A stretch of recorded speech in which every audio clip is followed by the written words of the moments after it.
જંગલી વિસ્તારમાં રહેતી એક સ્ત્રીને એના પતિ સાથે બહુ સારા સંબંધો નહોતા.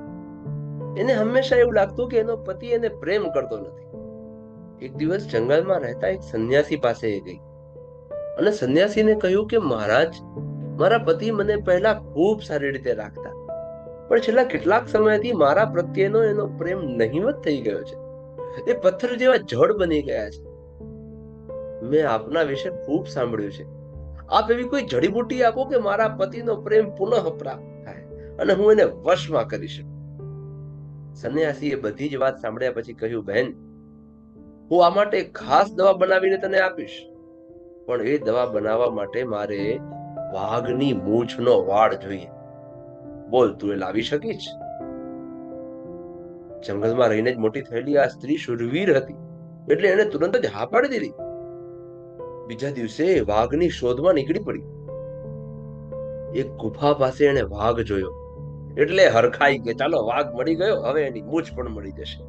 પણ જેવી એ વાઘ તરફ આગળ વધી કે વાઘે ત્રાળ પાડી અને પેલી સ્ત્રી ગભરાઈને દૂર ખસી ગઈ.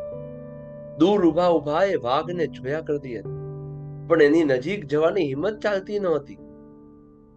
એ રોજ પેલી ગુફા પાસે જવા લાગી. ક્યારેક એ વાઘ માટે માંસ પણ લઈ જાય અને દૂર રાખી દે.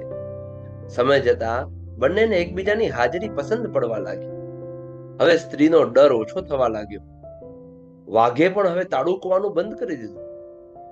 એક દિવસ તો આ સ્ત્રી વાઘ પાસે પહોંચી જ ગઈ અને વાઘના શરીર પર હાથ ફેરવવા લાગી.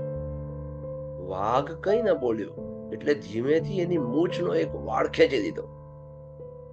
દોડતી દોડતી એ સંન્યાસી પાસે ગઈ અને સંન્યાસીના હાથમાં વાઘનો વાળ આપીને કહ્યું, લ્યો મહારાજ, આ વાઘનો વાળ, અને હવે મારા પતિને વશ કરવાની જડીબુટી બનાવી આપો.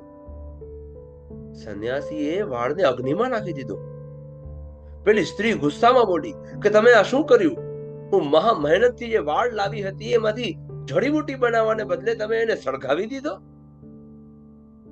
સંન્યાસીએ હસતા હસતા ઉત્તર આપ્યો, બહેન, તને હજુ ના સમજાયું? જો પ્રેમ અને ધીરજથી વાઘ જેવું હિંસક પ્રાણી પણ વશ થઈ જતું હોય તો પછી તારો પતિ તો માણસ છે. આપણે લોકોને વશ કરવા ઈચ્છીએ છીએ, પણ એની સાચી રીત અપનાવી નથી, અને એટલે લોકોનો પ્રેમ આપણે પ્રાપ્ત કરી શક્યા નથી. યાદ રાખજો કે પ્રેમ અને ધીરજ કઠણ કાળજાના માણસને પણ પીગળાવી દે છે.